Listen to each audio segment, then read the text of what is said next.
सनातन धर्म पर संदेह करना अपने बाप पर संदेह करना जैसा है, अपनी माँ पे के कैरेक्टर पर उंगली उठाने जैसा है कि सनातन को आज तक कोई ना मिटा पाया ना कोई मिटा पाएगा।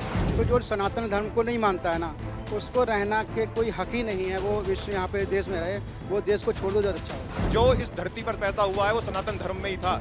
बाद में तुम कन्वर्ट हो गए और उसके बाद फिर तुम अपने ही धर्म को बुरा भला कहने लगे। तो भाई अपने माँ बाप से कहो ना कि तुम सनातनी क्यों थे। जो सनातन धर्म के खिलाफ बोलते हैं वो बिल्कुल गलत बोलते हैं। सनातन धर्म हमेशा हमारा था और है और हमेशा रहेगा। तमिलनाडु के मुख्यमंत्री एम.के. स्टालिन के बेटे उदयनिधि स्टालिन ने सनातन धर्म को लेकर एक विवादित बयान दिया है, जिसमें उन्होंने कहा है कि सनातन धर्म डेंगू और मलेरिया के जैसा है, जिसको मिटा देना चाहिए पूरे देश से। इस पर बहुत ज़्यादा विवाद छिड़ गया है और इसी पर चर्चा करने के लिए इस वक्त मैं दिल्ली के दुर्गापुरी चौक के दुर्गा मंदिर ट्रस्ट के अध्यक्ष और संत के साथ हूं और हम इनसे बात करेंगे और जानने की कोशिश करेंगे, क्योंकि सनातन से जुड़े व्यक्तियों से ही हम सनातन धर्म के बारे में अच्छे से जान पाएंगे। और जिस तरीके से सर उदयनिधि स्टालिन, जो कि वहां के मुख्यमंत्री के बेटे हैं, और सनातन के खिलाफ इस तरीके से बयान देना कि डेंगू मलेरिया से कंपेयर करना कितना सही? मैं इस बयान की घोर निंदा करता हूं और मैं उदयनिधि को बताना चाहता हूं कि अगर वो सनातन धर्म पर इस तरह की टिप्पणी करते हैं तो ये समझ लेना चाहिए वो अपने माँ के कैरेक्टर पर, क्यों सनातन धर्म पर संदेह करना अपने बाप पर संदेह करना जैसा है, अपनी माँ पे के कैरेक्टर पर उंगली उठाने जैसा है, चरित्र पर उंगली उठाने जैसा है। इसकी घोर निंदा करता हूँ और ऐसे लोगों को ये पता होना चाहिए कि सनातन को मिटाने के लिए कितने राक्षस जैसे लोग आए, राक्षस आए, रावण आया, कंस आया, मुगल जैसे आए, और ये भी उन्हीं के कहीं कुछ रिश्तेदार होंगे इस तरह की बातें कर रहे हैं। तो ये समझ लेना चाहिए कि सनातन को आज तक कोई ना मिटा पाया ना कोई मिटा पाएगा। सनातन को मिटाने जैसा है कि अपने आप को मिटाना है, उसके लिए तैयार रहें, क्योंकि ऐसे लोगों को ढूंढे से नहीं मिलना है आगे। सनातन धर्म के लिए इतना जहर क्यों? एक मुख्यमंत्री के बेटे हैं, रिप्रेजेंट करते हैं देश को, तमिलनाडु सरकार को, और साथ ही खुद भी वो सरकार में है। इस तरीके का बयान से आप क्या समझते हैं, क्यों भड़काऊ बयान दे रहे हैं? ये वोट बैंक उन अल्पसंख्यकों को, उन विधर्मियों को, ताकि वो उनको वोट दें और वो समझें कि ये हमारे लोग हैं। और मैं समझता हूँ सनातन धर्म से ही निकले हुए हैं, उनके पूर्वजों सनातन धर्म से ही थे, सनातनी थे। ये तो अपनी वोट साधने के लिए, लोगों के लाभार्थ के लिए अपना एक मत बनाते बनाते धर्म परिवर्तन हो गया। बाकी अपने बाप पर संदेह जैसा है। एक वोट बैंक को खींचने के लिए इतना बड़ा वोट बैंक, क्योंकि आप देखते होंगे कि जो हिंदुओं की संख्या है, सनातन धर्म से जुड़े लोगों की संख्या है देश में काफ़ी ज़्यादा है, तो आपको लगता है कि एक वोट बैंक जो कि कुछ प्रतिशत है, उसको अपनी तरफ खींचने के लिए इतना बड़ा वोट बैंक हाथ से छोड़ देना चाह रहे हैं? वो उनके भी नहीं है। वो हम जब थोड़ी देर बाद पता चलेगा कि ये सब लोग इस बात से सद गए उधर, पर वो वैसी बातें करते हैं। ये सब राजनीति के चलते कर रहे हैं और ये सच्चाई है कि वोट बैंक वहाँ पर उनका जहाँ उनकी कॉन्स्टिट्यूंसी है वहाँ उनका वोट बैंक ज़्यादा है, इसलिए बोल रहे हैं। ठीक है, तो देखिए जो दुर्गापुरी मंदिर है, जो दुर्गा मंदिर, उसके जो अध्यक्ष है, उनका तो हमने सुन लिया क्या कहना है, लेकिन यहाँ पर तमाम लोग भी हैं जो कि रोज़ मंदिर में आते हैं और सनातन धर्म से जुड़े हुए हैं। उनकी क्या सोच है वो भी जान लेते हैं। आप क्या कहेंगे जो उदयनिधि ने कहा है कि सनातन डेंगू मलेरिया के समान है? देखिए, ये हिंदुस्तान है और हिंदुस्तान में हिंदुस्तान का हर नागरिक जो है वो सनातन धर्म को मानने वाला है। आप देखेंगे मेरे यहाँ लिखा हुआ है हर हर महादेव। तो हम अपने हृदय पर लेकर के चलते हैं अपने सनातन की संस्कृति को। और अगर बात करूँ मैं उस मूर्ख व्यक्ति के बयान की जिसने इस तरीके का एक बयान दिया, उसका पूर्ण विरोध करता हूँ। रही बात, उसने कहा कि सनातन की मतलब पूरी तरीके से मिटा देना चाहिए। देखिए, सनातन का अर्थ ही है शाश्वत, सदा रहने वाला। सदा से है, आज भी है और आगे भी रहेगा। तो सनातन को नष्ट तो कोई कर ही नहीं सकता। सनातन को नष्ट करने वाले, जैसे भी महाराज जी ने भी कहा, खुद ही नष्ट हो गए। बड़े बड़े आए थे और चले गए। अब इसके अलावा बात करते हैं डेंगू, मलेरिया, कोरोना से सनातन धर्म की तुलना करना। और उन्होंने एक बात और कही कि सनातन के अंदर जो है समानता की बात नहीं होती है, जाति धर्म पर बहुत ज़्यादा टिप्पणी, भेदभाव की बात होती है। तो मैं अब आपसे ये कहना चाहूँगा, उदयनिधि जी से ये कहना चाहूँगा कि अगर वो बात समानता की करते हैं और अगर वो बात भेदभाव की करते हैं, तो फिर उनको सबसे पहले उनके खिलाफ बोलना चाहिए जो सर तन से जुदा कर देने की बात करते हैं, सिर्फ और सिर्फ किसी धर्म के ऊपर कोई सही टिप्पणी करने पर भी यहाँ तो उनकी इतनी हिम्मत हो पा रही है कि वो सनातन को जड़ से ख़त्म करने की बात कर रहे हैं और फिर भी सुरक्षित हैं। अभी तक किसी ने उनका सर धड़ से अलग करने की बात नहीं कही है। तो सनातन के अंदर जितनी सहिष्णुता है, सनातन के अंदर जितना हम दूसरे धर्मों का मान रखते हैं, उतना किसी धर्म के अंदर नहीं रखा जाता है। ऐसे लोगों को, जनता को ढूंढ करके, घर से निकाल करके उनका विरोध करना चाहिए।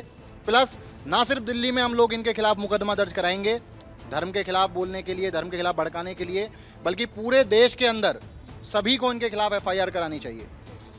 आप क्या कहेंगे, ये जो जाति के ऊपर जो बात की गई है, आपको लगता है, आप खुद भी देखिए सनातन धर्म से जुड़े हुए व्यक्ति है, आपको लगता है कि जो सनातन धर्म से जुड़ा होता है वो जातिगत व्यक्तियों को बांटता है? ये इनका बिल्कुल गलत सोचना है। और ये जो बोल रहे हैं कि ऐसा हो जाएगा कि मलेरिया या डेंगू जैसी प्रॉब्लम्स को क्रिएट करने की बात कर रहे हैं, हिंदुत्व और सनातन धर्म की बात करते हो, तो जो सनातन धर्म को नहीं मानता है ना, उसको रहना के कोई हक ही नहीं है। वो विश्व यहाँ पे देश में रहे, वो देश को छोड़ दो, ज़्यादा अच्छा होगा। ये तो कह रहे हैं वो देश ही छोड़ दें जो सोचते हैं कि सनातन धर्म को मिटा देना चाहिए।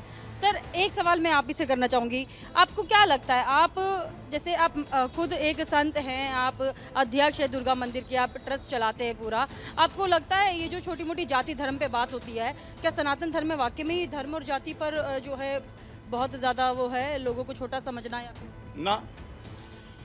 सनातन धर्म किसी को भी छोटा समझने के लिए अनुमोदित नहीं करता है। सनातन धर्म में 4 वर्ण थे, उन चारों वर्णों को 4 संतान भगवान ने पैदा करी थी, उसमें भगवान के ही शरीर से उनकी उत्पत्ति हुई थी। अगर पैर से किसी की उत्पत्ति हुई है, पैर में चोट मारेंगे तो सिर को पता चलता है, और सिर में चोट मारें तो पैर को चोट लगती है। तो कहने का मतलब है कि परमात्मा की संतान हैं और परमात्मा एक है और हम सब सनातनी एक हैं। आपको लगता है धर्म जाति में जो लोग बटे हुए हैं और सनातन धर्म के लोग उन लोगों को नीचा दिखाने के लिए उनको टिप्पणियां करते, या फिर जैसे उदयनिधि ने कहा है कि मैंने तो इसलिए कहा क्योंकि सनातनी लोग जो हैं बहुत धर्म जाति में बांटते हैं? ये उनका कुत्सित प्रयास है। वो कुंठित दिमाग के हैं, वो बिल्कुल ही नाकारा किस्म के इंसान है, स्टालिन के बेटे हैं। लेकिन ये समझ में नहीं आई, करुणानिधि का पोता होकर के ऐसी बात कर रहा है जो बेहद निंदनीय है, घटिया है। मैं सोचता हूँ कि उस बंदे को बाहर निकालना चाहिए और हर एक प्रत्येक स्टेट के अंदर उसके खिलाफ मुकदमा होना चाहिए। लगता है इतने बड़े नेता के पोते होने के बावजूद, मुख्यमंत्री के बेटे होने के बावजूद सनातनियों पे इस तरीके की टिप्पणी करना उनको शोभा देता है? और क्या अशोभनीय है, निंदनीय है, घोर निंदा करता हूँ मैं भी करता हूँ। पूरा समाज कर रहा है, पूरा समाज उसके खिलाफ पूरा आक्रोशित है। आप क्या कहेंगे जो सनातन धर्म के खिलाफ जो लोग बोलते हैं, उदयनिधि ने कहा कि डेंगू मलेरिया की तरह होता है, सनातन धर्म मिटा दें? जो सनातन धर्म के खिलाफ बोलते हैं वो बिल्कुल गलत बोलते हैं। सनातन धर्म हमेशा हमारा था और है और हमेशा रहेगा। इसे मिटाने वाला कोई पैदा ना तो हुआ है ना कभी होगा। सनातन धर्म में धर्म जाति होती है क्या? लोगों को ऊंचा नीचा दिखाया जाता है? नहीं, ऐसा हमारे सनातन धर्म में ऐसा कुछ नहीं है। जो सनातन के लिए है वो है। तो देखिए यहाँ पर काफ़ी सारे लोगों से मैंने बातचीत की है और युवा भी है देखिए मेरे साथ में, इनसे भी बात कर लेते हैं। सनातन धर्म पर आप क्या कहेंगे? और ये जो कहा है कि डेंगू मलेरिया की तरह है, फैल जाता है, धर्म जाति होता है, लोगों को नीचा दिखाता है, आपको क्या लगता है? देखिए, मैं इस तरह सिर्फ कहना चाहूँगा कि जो भी ऐसी टिप्पणी करते हैं ना, वो अपनी मानसिकता झलकाते हैं, वो अपनी मानसिकता बताते हैं कि वो कैसे है और वो किस समाज से और किस तरीके से अपने धर्म को मानते हैं। हमारा धर्म ऐसा नहीं है। हमारा धर्म कभी ये नहीं बताता। हमारा धर्म बताता है कि ईश्वर तक पहुंचने के कई सारे मार्ग हैं, कई सारे रास्ते हैं, उस तक जाकर हम एक ईश्वर तक पहुंच सकते हैं। हम कभी ये नहीं कहते कि भाई आप जो है दूसरे के धर्म को मानते हैं तो वो बुरा धर्म हो गया, लेकिन दूसरे धर्म के अगर इस तरह की बात करते हैं तो फिर लोगों की जो एक किसी भी धर्म को नहीं मानते, मान लीजिए मैं भी एक नास्तिक हूँ, अगर मैं दोनों धर्म में से चुनना चाहूँ तो एक धर्म तो कहता है कि नहीं भाई वो डेंगू मलेरिया फैला रहा है, वो ये कर रहा है, वो कर रहा है। दूसरा धर्म कह रहा है कि नहीं भाई सभी अच्छे हैं, आप सभी को फॉलो कीजिए, सभी तक फॉलो कीजिए, आप पहुंच सकते। तो मैं किसको मानूंगा, किसको अच्छा मानूंगा? एक जो अगर मैं एक बिल्कुल न्यूट्रल होकर भी सोचता हूँ ना, तब भी मैं उस धर्म को अपनाना पसंद करूंगा जो सबको एक समानता देता है। रही जाति धर्म की बात, तो जाति धर्म में अगर आप सबरी का भी एग्जाम्पल लें, सबरी एक बहुत ही एक जंगल में रहने वाली एक छोटी सी एक बुढ़िया थी जिसके राम ने झूठे बेर भी खाए थे। तो वहाँ पर वो एक समाज की प्रॉब्लम हो सकती है, जाति धर्म की प्रॉब्लम कभी नहीं हो सकती। और तीसरी बात, अगर मैं सिर्फ इतनी सी बात करूं, अगर जाति धर्म की बात करूं, तो अगर मैं क्रिश्चियनिटी की बात करूं, जिससे वो आज संबोधित करते हैं अपने आप को, तो क्रिश्चियनिटी में ऑर्थोडॉक्स क्रिश्चियंस हैं, पोलिथिस्ट क्रिश्चियंस हैं, कैथोलिक क्रिश्चियंस हैं। क्या वो बटे हुए नहीं है? लेकिन वो हमारे सामने नहीं आती क्योंकि उनकी कभी बात ही नहीं होती। तो सिर्फ हिंदू की बात होती है, हिंदू को जाति में बांटना होता है। जाति में सही बेटा, इस्लाम की फिक्र नहीं है। सनातनियों को तो कट्टर भी बोला जाता है ना, बहुत कट्टर होते हैं अपने से नीची जाति वालों को। देखिए ऐसा है ना, कट्टरता की बात करूं तो हमारे अगर अपने बारे में देखा जाए तो इस मंदिर में ही की बात करूं तो यहाँ पे किसी को आने की ऐसा नहीं है कि अगर आप छोटी जाति से हैं उस जाति से, हम कोई जाति नहीं देखते। यहाँ पे हर कोई आ सकता है, हर कोई अपना मत्था टेक सकता है। वैष्णो देवी जैसे बड़े धाम भी हो गए, वहाँ पे भी कोई किसी की जाति नहीं पूछता, सब जाते हैं, सब पूछते हैं। लेकिन फिर भी ये कहना कि देख जाति है ये मैं कह रहा हूँ ना, ये समाज की प्रॉब्लम हो सकती है, हमारे धर्म की प्रॉब्लम नहीं है। और जो धर्म की प्रॉब्लम बनाते हैं ना, वो अपने आप को ही अपनी मानसिकता झलकाते हैं कि भाई ऐसा क्यों नहीं है, ऐसा क्यों नहीं है। भाई अपना धर्म देख लो ना, तुम जिसमें तुम कन्वर्ट हुए, तुम ऑर्थोडॉक्स क्रिश्चियन के बारे, कैथोलिक क्रिश्चियन ऑर्थोडॉक्स को पसंद नहीं करते, ऑर्थोडॉक्स जो है वो पैराथोलिक क्रिश्चियन को पसंद नहीं करते। तो फिर भाई अपने धर्म को देख लो। लेकिन नहीं, अपने को तो देखना नहीं है, अपनी गिरमान में झांक कर नहीं देखना, दूसरों को बताना है कि भाई तुम ऐसे। और हमें तुम इरेडिकेट करने की बात करते हो। सनातन धर्म का जन्म जो इस धरती पर पैदा हुआ है वो सनातन धर्म में ही था।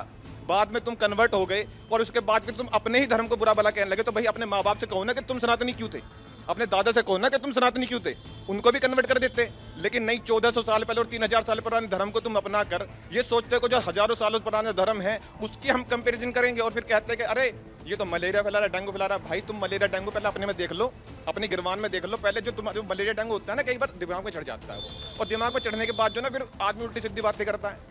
अब मैं तो ज़्यादा एमके स्टालिन जी के बारे में बोल नहीं सकता, यानी उदयनिधि के बारे में बोल सकता हूँ, क्योंकि आपने देखा ही है जैसे मनीष कश्यप जी को उठा लिया था, फेक न्यूज़ फैलाने के चक्कर में पता लगा कि मेरा भी देखो जी इसने हमारे बारे में बोल दिया, तो इससे दंगे ना भड़क जाए तो इस पर भी यूएपीए लगा देते हैं। तो बहुत अच्छा। देखिए यहाँ पर हमने महंत से भी बात की है, युवाओं से बात की है, जो मंदिर में रोजाना के तौर पर आते हैं, जो सनातन धर्म से ताल्लुक रखते हैं, उन सभी व्यक्तियों से मैंने जानने की कोशिश की है, उनकी प्रतिक्रिया ली है कि इस स्टेटमेंट पर वो क्या कहेंगे। क्योंकि सनातन धर्म से जुड़ा जो वर्ग है बहुत ज़्यादा बड़ा वर्ग है हमारे देश में, एक बहुत बड़ा वोट बैंक भी है, और लेकिन उसी पर एक जो पार्टी से आता हुआ नेता है वो इस तरीके की टिप्पणी अगर कर देता है तो वो कितना इम्पैक्ट करता है लोगों को। तो तमाम लोगों ने कहा है कि सनातन धर्म एक ऐसा धर्म है जिसको मिटाने के लिए लाखों करोड़ों लोग आए हैं, लेकिन आज भी सनातन धर्म वहीं के वहीं है, बेशक वो लोग यहाँ पर नहीं है हमें देखने के लिए। कैमरा पर्सन के साथ मैं मनीषा, न्यूज़ इंडिया।